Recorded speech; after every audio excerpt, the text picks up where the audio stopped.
Hello, everyone. Welcome back to the Zen Lounge. Today, I have a special interview. Today, I'm going to be sitting down with the CEO and Executive Director of the Composable Foundation. His name is Henry Love. He joined the team in October of 2023. And the Composable team is doing some amazing things. I've been following this project for a long time. This is the first time I'm doing some in-depth content on the project. The Composable team is building an interoperability hub. They're expanding IBC beyond the Cosmos to multiple chains. I'll let him share insights, including Ethereum, Solana, and many more. Solana's very hyped right now, so that's really cool. And they're also building and composing DeFi for mass adoption. So, Henry, welcome to the show. Super happy to have you here, and thank you for joining us today. Thank you, Zach. And do you go by Zach or Zach well, Zen, so whatever. okay, Zach Zen sounds good. Zen's a cool name. So yeah, so thank you for the invite. And like I said, I'm excited to engage more with the community, share a little bit more about us and our story and where we're going next. And yeah, and we'll be more and more present from a communication standpoint, which I still do feel like that we're in kind of this full launch mode and transition. And because of all the underlying work that we're doing on the infrastructure side, that sometimes it feels like uh, we don't have time to communicate how fast we're moving. So I hope that a big part of my job is going to be improving all of those areas to make sure the community members understand what we're building and how difficult it is to build what we're building and then where we're headed next. Yeah, because many people have tried to do what you guys have tried to do, right? Yeah. I mean, you can just look, quick Google search or ChatGPT will give you, how many teams have attempted sort of the ETH IBC. And, and now there are a lot more ecosystems and the L2 ecosystem is much more vibrant than in the past. But since the launch of 2021 of inter-blockchain communication protocol from Cosmos, many teams have dreamed of connecting to Ethereum L1, especially in 2021. And at the time, Solana basically was just starting off. So, that wasn't even part of the conversation. Now, you know, um, we're clearly really the only team that I've seen so far that is working on the Solana IBC, and we've been working on that for over a year now at this point. So we're really excited uh, to be a leader in sort of this natively secured, natively verified on-chain um, interoperability solution in this category, and really push this forward. Yeah, I'm excited to get deeper into this. And I'm really excited to learn just the basics of what you guys are doing, like the difference between the Composable Foundation, Picasso Network, like how you could explain all that. But before we get started into everything that you're building, we only have about 30 minutes with you. And like you said, there you guys are like shipping so much. I was trying to put this podcast together, and there's so many things that we could talk about. So before we get started though, Bitcoin's at all-time highs. Like what's the vibe? What's the like sentiment as a builder? Like about 7 months ago when I was talking to builders, it was like rock bottoms. Now, like how's the vibe in the industry right now? Yeah, I think that's a great question.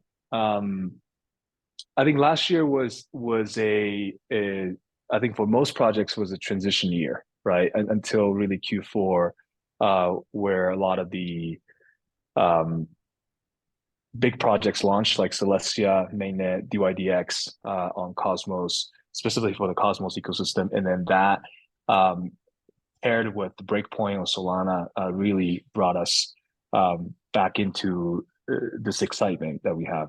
Of course, on the Bitcoin Ethereum side, there's a lot of things happening on the L2 level in Ethereum and the ZK side, and then the Bitcoin side is we're just 30 days away, maybe about 30 to 50 days away from the Bitcoin halving. I think it's going to land on 420. A lot of people are speculating. That Um, would be funny. so yeah, so it's a really exciting time for I think the industry as a whole. As a builder, it's easy to be distracted, but our goal hasn't changed. really since 2021.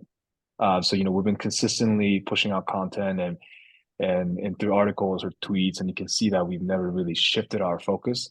And if anything, we've added more things onto it, right? But the end goal has always been the same, to have a composable DeFi that anyone can plug in and anyone can build on top of, and that is secure, that is relying on the highest level of trust assumptions, um, and all that is what we're going for.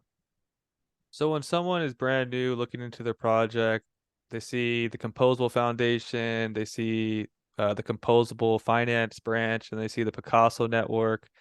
For a brand new person, how would you explain each component of your guys's operation?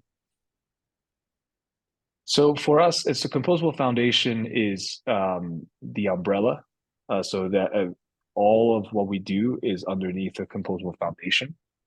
It's a Switzerland foundation, just like many others. And Picasso Protocol is sort of under this umbrella.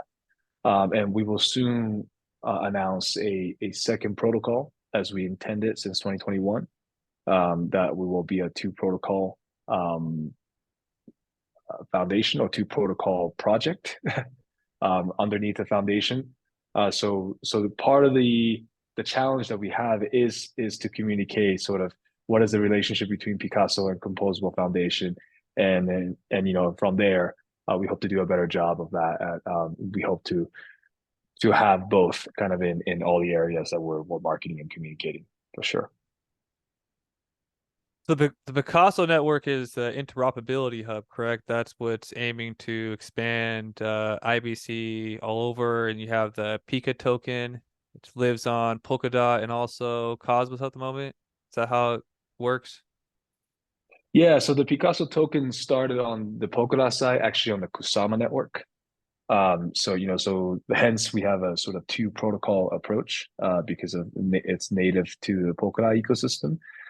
Unlike many other projects that have basically used their second protocol as a sort of a test net on Kusama, we decided that actually we were going to make it an interoperability hub, and we will transition that to Cosmos, bridge the tokens over to Cosmos with IBC. So that was a very significant milestone for the expansion of inter-blockchain communication protocol outside of Cosmos. We're so far still the only project that has expanded IBC outside of Cosmos to Polkadot and Kusama. And we believe that we will be the closest or the first to announce and release the mainnet for ETH IBC and Solana IBC as well. So those are the next two that aren't you guys doing? Are you guys doing Avalanche too? Yeah, so Avalanche, it's been we're collaborating with some other folks on the Avalanche side, and which we'll release more information on. But our focus is really on ETH and Solana at the moment, and those two are the biggest DeFi ecosystems from our perspective. So as a result of the IBC interoperability, the Pika token will basically freely flow from Polkadot to Kusama to Cosmos, and soon hopefully to be Ethereum and Solana. So there will be native, basically Pika as an SPL token and the ERC20 token, as well as the ICS20 on Cosmos and Polkadot. So it'll be a multi-chain asset, as it is now. So I was listening to your founder. He constantly speaks super highly of IBC. For someone brand new, why, in your opinion, do you believe IBC is the gold standard for cross-chain communication versus the traditional bridges? And if you could also go into some of some of the bad things about the bridges that people use right now that a lot of people might not know about, like how they could freeze your tokens. So what makes IBC so special in your opinion? Yeah, I think there's two really big components to this, and I encourage everyone to go actually look at the Cosmos Foundation, sorry, Interchain Foundation's IBC page. We work very closely with the team there to make sure that we're using the same language, communicating it properly the way that we all want to. And they've been a close partner of ours. So ibcprotocol.dev is their website. I would actually encourage everyone to go take a look and take a deeper dive. They do a much more detailed description of how IBC works. But essentially, there's two really main components. One is the natively verified or natively secured interoperability. What that means is that I use like client verifications that verifies the entire blockchain on each side of the blockchain that you're connected to. So chain A and chain B. So the chains itself is verifying that you're sending something from chain A to chain B, and there's no middleman. So there's a relayer that basically sends the packages from chain A to chain B, and then verify, at the destination chain and the sending chain and the receiving chain. So all of this is done without any intermediary or third party. And that's very important because it relies the security on the change itself that you're transacting from chain A to chain B. And I think that is the most important thing that everyone needs to understand when they look at a bridging solution that is not IBC, because that is not the case for every other interoperability solution. And the second point of this is kind of an extension of not having intermediary in the middle and not having a third party. Having a third party not only introduces risk of being hacked, but introduces risk of censorship, right? So whenever you have someone in the middle that gets to say on what goes through or not, you're no longer censorship resistant. You're permissioned by that person in the middle, right? Just like a bank, just like some governments, or any form of kind of having an intermediary in the middle. So those two things really make inter-blockchain communication protocol IBC stand out amongst all the interoperability solutions. Every other interoperability solution gets close, or they're trying to imitate the level of security of relying on the chains themselves, on the receiving and the sending chain, but they're falling short, all of them. And the other side is that they themselves are basically centralized entities that are managing those bridges, and if you shut them down, you basically can't send information anymore from chain A to chain B, which is not the case for IBC. I believe a lot of us got into this whole crypto movement because that was something really important to us. We wanted to be in things that are permissionless, censor resistant.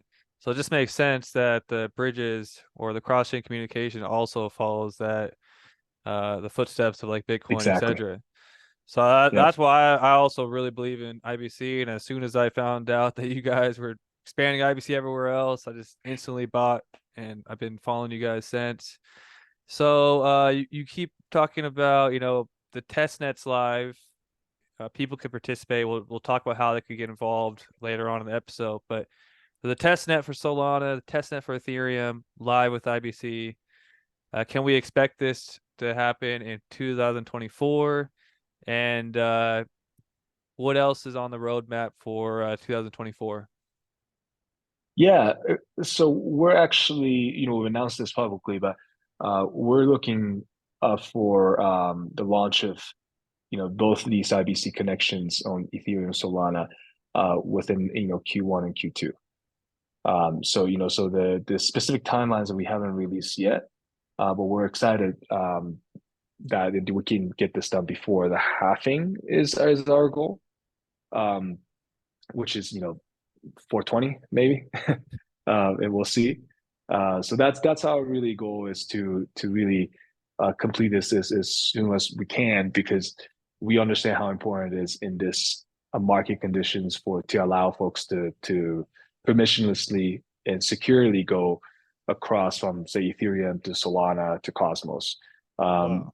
And that helps the entire community of Cosmos, right? When assets doesn't have to route through KYC, centralized exchanges, and anywhere, especially in areas outside of regions that have those platforms, right? So you can just go through DeFi, anyone can route through that. to different ecosystems. So that brings a lot of attention to from Ethereum to say Cosmos to Solana and vice versa. We believe that this is going to be a core component or core missing piece of DeFi in really in the last few cycles. And with our progress, we believe we can make this a complete DeFi experience for everyone. I believe that's going to take us to the next level, and like you guys are doing, help us reach DeFi for mass adoption. You guys also mentioned and have something in the pipeline, and Binance research commented on this topic, the restaking. You're doing restaking on Solana. That's a new concept to me. Like what is that? Yeah, and then that goes into sort of architectural discussions around the Solana IBC. And you guys can take a look at the research that Composable Finance, and you can see how we're sort of open sourcing and architecting the Solana IBC connection.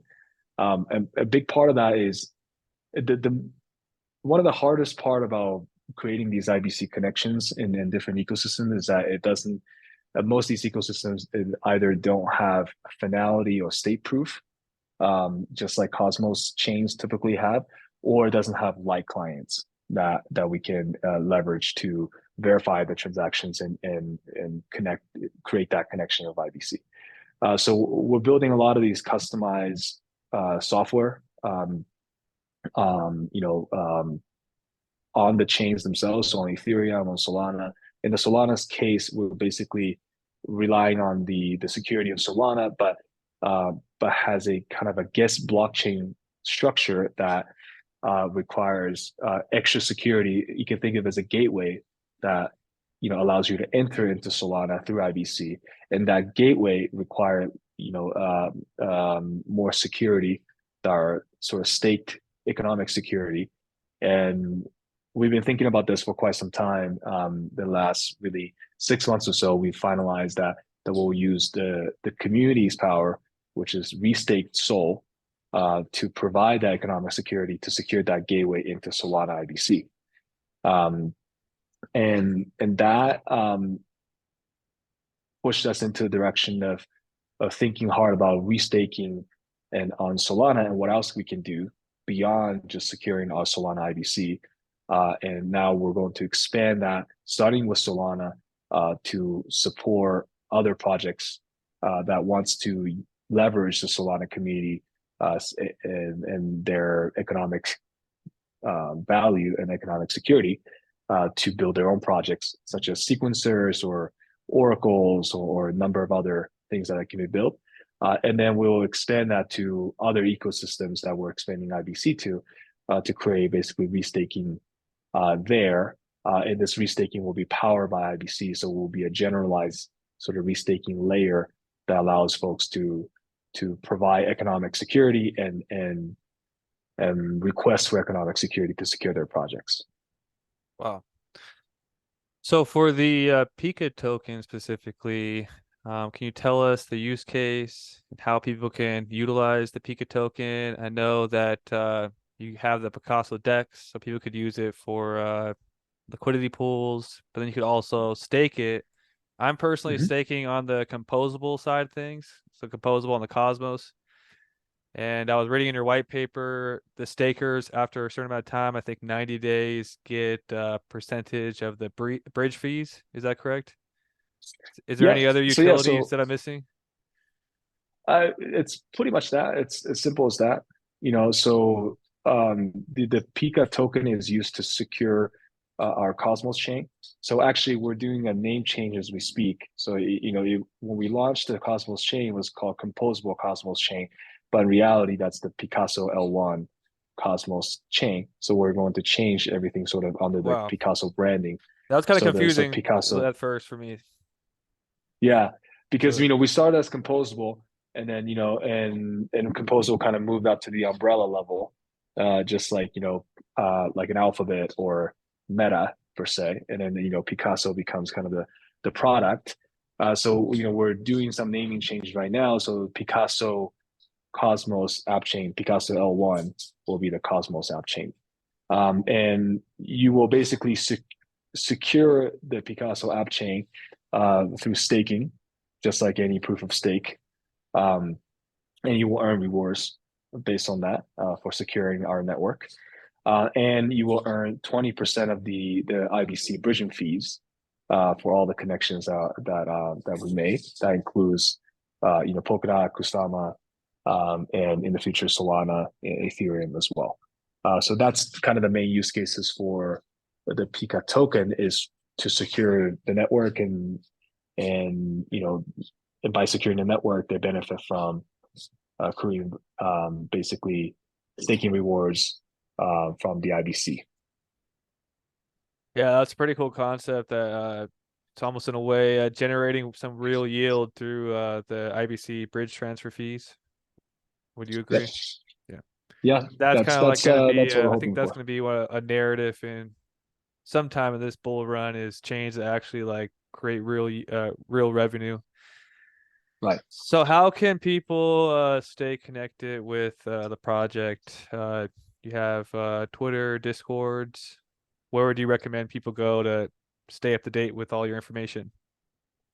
Yeah, so I think we're revamping our Discord and Telegram channels as we speak, and hopefully it'll be basically have more clear communication and clear messaging to alleviate some of the confusion that you mentioned between Composable, Picasso, and what's the roadmap and all these things. So we're in the middle of that right now, and as well as we're in full sort of preparation for launching these IBC connections. So bear with us. So thank you for your support and thank you for your patience on some of the potential miscommunication that could happen. But we're on it. So just letting everyone know. And our Twitter has been quite active. So you can see that we're announcing quite a bit of things on Picasso underscore network on almost on daily basis, if not every few days or so. So you can find a lot of the news from there. And any announcements will go there first. We'll go to Twitter first.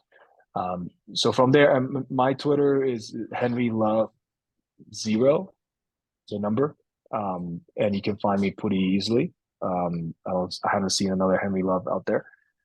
So I'll be tweeting more about kind of our vision and what we're doing and why it's important. And you can find a lot of our team members as well through our Picasso Twitter. So yeah, so I think recently I've gotten a few messages from community members that are kind of concerned around the roadmap or the timeline for all the things that we're doing. I mean, all I can say is we're doing everything we can, and we're on top of it. And this thing is hard. So I can ask all I can ask for is sort of support and for us in this during this time, and hopefully we'll make you guys proud and make ourselves proud with these new products that we're launching. Yeah, really excited. So how can people interact with your test nets? So you can go to the trustless.zone. That's kind of where we host the front end for the Ethereum testnet, and you can also try out transferring things from Polkadot to Kusama to Cosmos, and you can go from there to other other Cosmos chains as well. And so yeah, so that would be the best place to test it out. In the near future, we hope to move a lot of the front end to consolidate, so we don't have a different site for people to go to. So you'll be under either Picasso or other front ends that we'll have access to for our community members. Okay, man. Well, thank you so much. One last question. So if you guys achieve your vision and accomplish all your goals, like how will DeFi change and benefit? Yeah, I think probably the most relevant right now, and I'll just give a relevant example because that's I think the whole market is going crazy over the Solana meme coins, right? With dog with hat and bonk and all these. Um, Personally, I have mixed feelings about kind of meme coins for a long time, because intrinsically it doesn't add a ton of sort of value or doesn't generate real yield like we talked about. But in reality, um, it's a really good tool for community building and actually supporting builders and supporting ecosystem and bringing a lot of attention to our industry. So for us, uh, I can see that one of the things that we can achieve just within this year with the already announced products that we can allow folks to go from say Ethereum or any ERC20 assets to go over to Solana and buy any meme coins that they like or vice versa, right? So those are the things that is not possible today in DeFi. Then you likely have to route through a centralized exchange or some other ways to go between these chains or have to spend a lot of gas fees or things to get over from one ecosystem to the other to make that seamless and kind of make this meme coin social experience seamless. I believe that would birth a lot of other things that could come up. There's a lot of buzz around social fi and and there will be more and more social crypto things that will happen. I think later this year, from my perspective, and at the end of the day, all these ecosystems are social networks. So by connecting these big social networks with each other, and you create a bigger social network together that is seamless, and will really dramatically change the industry of crypto as a whole, from our perspective. Okay, man. Well, thank you so much for coming on today. We're at the end of our time, and you're invited anytime again. And definitely Cool. follow Henry on Twitter. He has amazing Twitter post. And everybody, have an awesome day. Peace. Thanks. Thanks, Zen.